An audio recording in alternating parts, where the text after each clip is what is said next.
kita melanjutkan pembicaraan yang kemarin masih di salah kitab, yaitu syarah atau kitab Al-Hikam yang masyhur, yaitu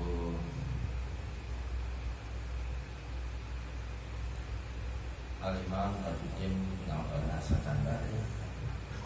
Bismillahirrahmanirrahim.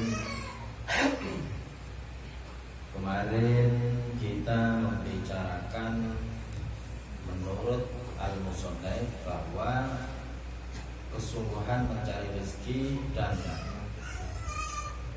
menelantarkan daripada perintah atau yang dituntut oleh Allah SWT itu adalah hal yang sia-sia, karena rezeki semuanya itu telah diatur, telah ditentukan oleh Allah SWT. Tujuannya Allah SWT menciptakan manusia khusus adalah untuk beribadah kepadanya. Nah, maka dari itu yang mau diklaim diatur sedemikian rupa manajemen kita supaya di saat kita melaksanakan hal hidup kehidupan itu tidak berbenturan atau bahkan melanggar daripada apa yang telah ditentukan atau yang dituntut oleh Allah Subhanahu wa taala, yaitu berupa mengingat atau beribadah kepada Allah Subhanahu wa taala. Kita lanjutkan. Bismillahirrahmanirrahim. Kata al-musannif Syekh Tajuddin bin Abdul As-Sakandari mengatakan, la yakun ta'khiru amadil ata'i ma'al ilhahi fi du'a'i mujibatil ya'sika.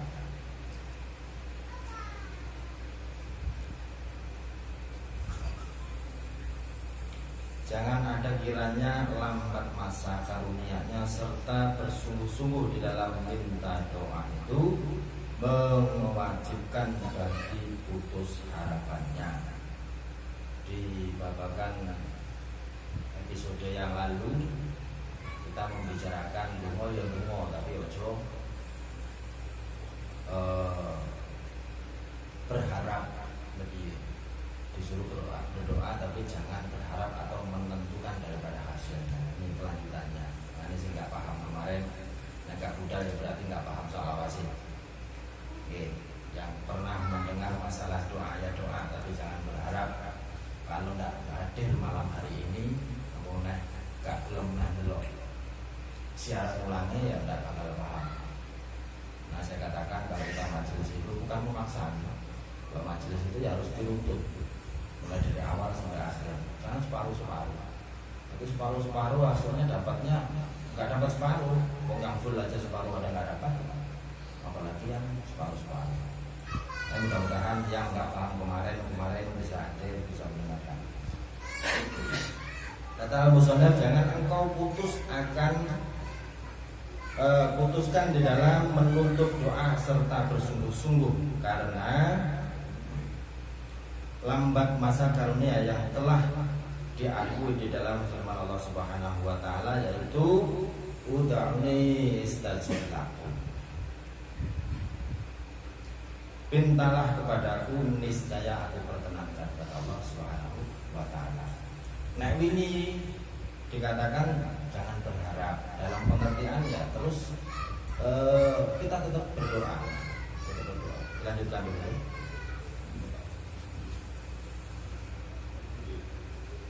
Kata Allah Subhanahu wa taala, mintalah kepadaku, niscaya aku perkenankan. Bagi kamu ada kalanya di dalam dunia dan ada kalanya di dalam akhirat dengan keadaan yang ditentukan, atau dengan keadaan yang dituntut, dan atau dengan ketentuannya, dan engkau baikkan akan sang kamu kepada Allah Subhanahu wa taala yang tidak pernah yaitu mengingkari janjinya. Jadi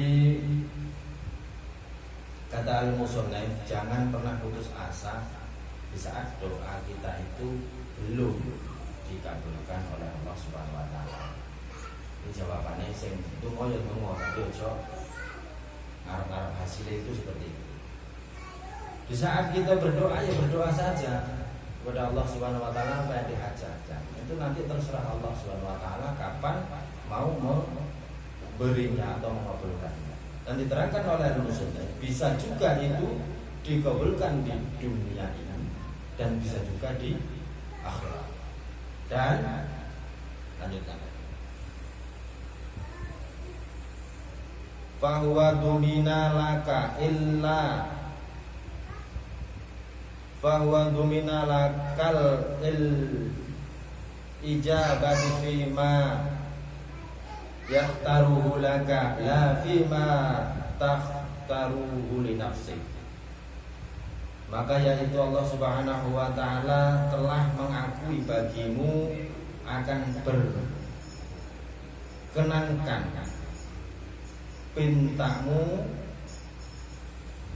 pada yang dipilihnya bagimu, tiada pada yang kau pilih akan dia bagi dirimu. Karena rahmat kepadamu, maka bahwasanya terkadang engkau benci akan suatu itu baik bagimu, dan terkadang engkau suka akan sesuatu padahal itu tidak baik bagimu.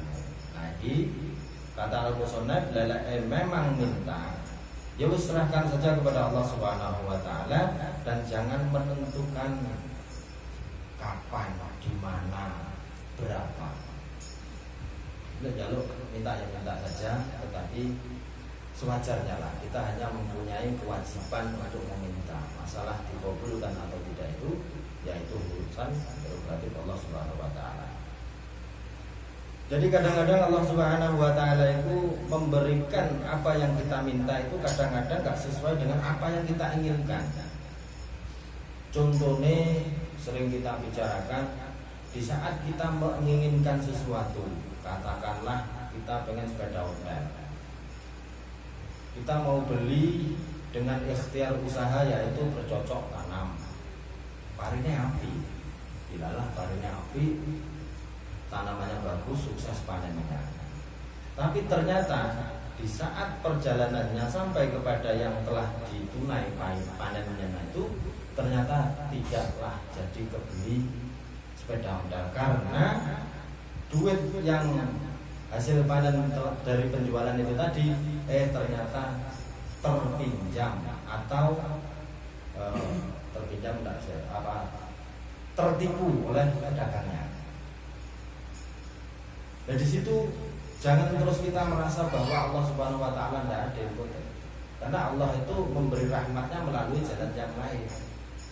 Karena posisinya mungkin Allah mempunyai rencana yang lebih baik. Seandainya sampean terbeli sepeda ondal tersebut dan sampean bisa menaiki sepeda ondal tersebut, maka di saat yang apa yang jenengan atau sampean inginkan itu tercapai, misalkan kalau sampai naik sepeda itu sampai nanti bisa tabrakan atau ditabrak orang, akhirnya cacat atau lumpuh atau mati, bahkan mungkin mati belum ya, mungkin sakit lah, patah tulang dan lain sebagainya. Allah mempunyai rencana seperti itu, maka dialihkanlah rahmatnya berupa penghindaran bala.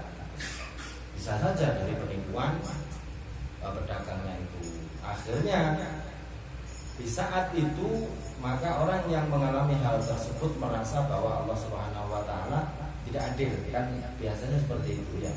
Karena sudah nyata panen bagus, hanya pengen membeli sepeda ontel, kok masih ditipu oleh saudagar atau pedagang pembeli panen kita. Ya memang secara kita berbicara mudah, mudah itu bicarakan, tetapi sangat sulit untuk dilakukan. Kenapa? Karena rahasia Allah Subhanahu wa taala itu ya kita tidak bisa kita kira-kira. Maka seandainya itu terjadi kepada kita, gimana menyikapinya? Ya tetap bersyukur, alhamdulillah. Berarti Allah Subhanahu wa taala mempunyai rencana yang lebih baik daripada rencana kita. Seandainya itu terjadi dan sampai punya sepeda ontel dilalah jalan ke jalan raya ditabrak oleh orang patah tulang, diganti oleh Allah Subhanahu wa taala sebagai gantinya, yaitu tidak dibelikan atau tidak jadi keinginan untuk beli sepeda ontel, tetapi diselamatkan dari bala bencana. Itu diantaranya. Lanjut. Dan kata Syekh Sa'dali radhiyallahu anhu, jangan engkau pilih daripada pekerjaanmu akan sesuatu, dan pilihlah olehmu bahwa tiada engkau memilih dan engkau lari daripada demikian yang dipilih, yaitu yang dipilih oleh Allah Subhanahu wa taala, daripada tiada sesuatu kepada Allah Subhanahu wa taala, dan yang menjadikan barang yang dikehendaki akan dia dan yang dipilihnya. Jadi ketentuan Allah Subhanahu wa taala harus kita nikmati, harus kita syukuri, jangan sampai berpaling daripada nikmat-nikmat. Walaupun ya tadi katakanlah cita-citanya nggak tercapai, ya jangan sampai mengeluh atau berkeluh kesah, karena semua itu sudah diatur dan sudah direncanakan oleh Allah Subhanahu wa taala.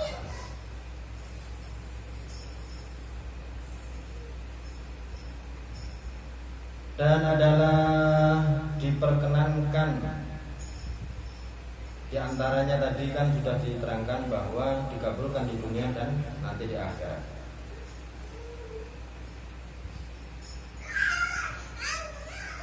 Dan diperkenankan doa itu, yaitu sebagai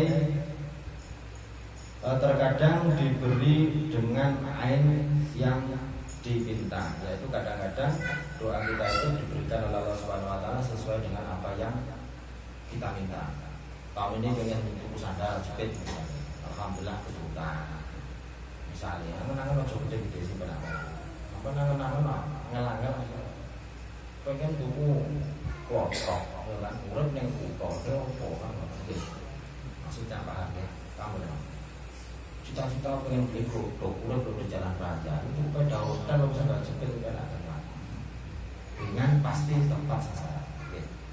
Dan tadi dituruti atau dikabulkan oleh Allah Subhanahu wa taala sesuai dengan permintaan. Dan terkadang diberi ganti yang terlebih baik daripadanya, serta menolakkan balak dan peroleh nikmat. Itu yang tadi kita sampaikan. Jadi doa kita semua itu pasti diterima oleh Allah Subhanahu wa taala dan pasti dikabulkan. Tetapi posisinya kapan? Nah, itu yang kita jangan sampai menuntut. Makanya itu sudah yang dulu-dulu itu kan mungkin membingungkan. Oh kan dungo tapi nggak boleh berharap doanya gimana. Maksudnya itu ya berharap kok, tapi ya cuma menentukan waktunya. Kalau sampai itu terjadi pada kita, ya maka kita itu seolah-olah apa ya, pangeran atau Tuhan itu sebagai budak kita. Aku tidak pernah. Kan apa disuruh-suruh, budak disuruh-suruh, gitu. Kita makhluknya kok malah nyuruh Tuhan. Anak, pemerintah gitu. Oke. Jadi tidak usah memaksakan kehendak kita. Terus semua yang terjadi, yang kita hadapi, yang kita jalani saat ini adalah yang terbaik buat kita. Kadang ya ada yang ngomong, aku sholat seperti mulai akil balik sampai saat ini kerja juga tidak pernah berhenti, tapi pangkah kiri. Jadi syukuri.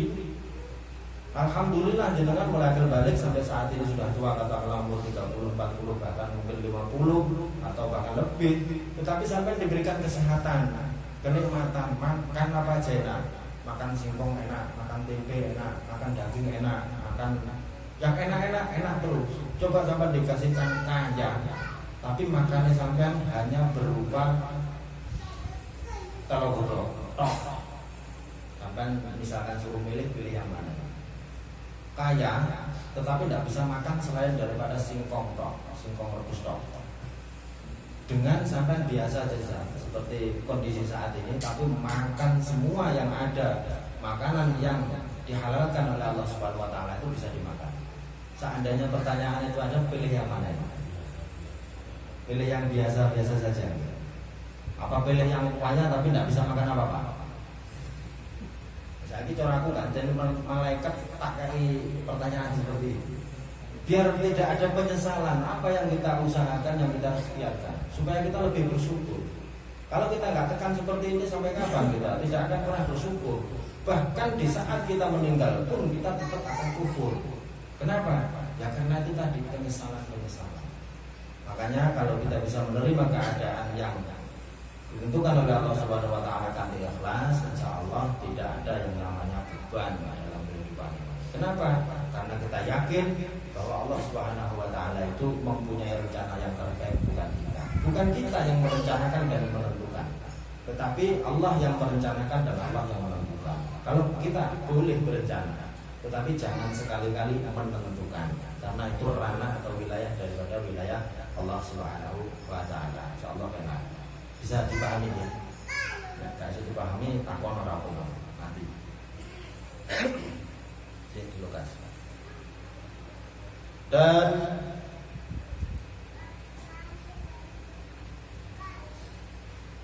Dan terkadang diakhirkan di dalam akhirat seperti yang tersebut di dalam hadis riwayat daripada Muslim, tiada jua seorang hamba yang mendoakan atau berdoa kepada Allah Subhanahu wa taala dengan suatu doa yang tiada dikabulkan oleh Allah Subhanahu wa taala, dikaruniai oleh Allah Subhanahu wa taala dengan salah satu daripada 3 perkara itu tadi. Jadi bisa di dunia, bisa di akhirat, bisa doa kita yang selama ini kita pinta, kita mohon kepada Allah Subhanahu wa taala diganti oleh Allah Subhanahu wa taala berupa nikmat. Contohnya tadi itu dengan tuku ontel dari gak keturutan mergo kabusan. Karena tertipu oleh pedagang. Tapi Allah mempunyai rencana terbaik. Seandainya itu tadi dikabulkan secara nyata jadi ontel, maka di jalan raya kita tertabrak orang, akhirnya bisa patah tulang. Ini parah lagi. Tapi Allah sayang dengan kita, Allah melimpahkan rahmatnya melalui jalan yang lain, akhirnya digantilah kesehatan yang utuh, enggak jadi beli ontel tapi sehat wal afiat.